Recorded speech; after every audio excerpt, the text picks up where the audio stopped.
Как бы самая сложная часть графическая. Уже машинка, так как она автоматизирована, она делает все автоматически. То есть ты ее просто контролируешь. А именно процесс создания, он самый такой кропотливый, сложный, ну, наверное, интересный.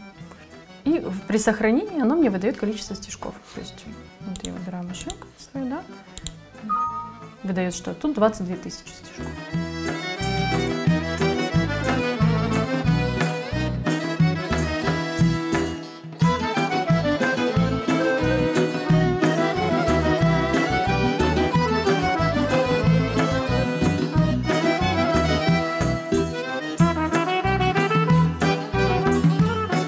Я считаю, что вообще и в повседневной одежде надо маленький элемент вышивки.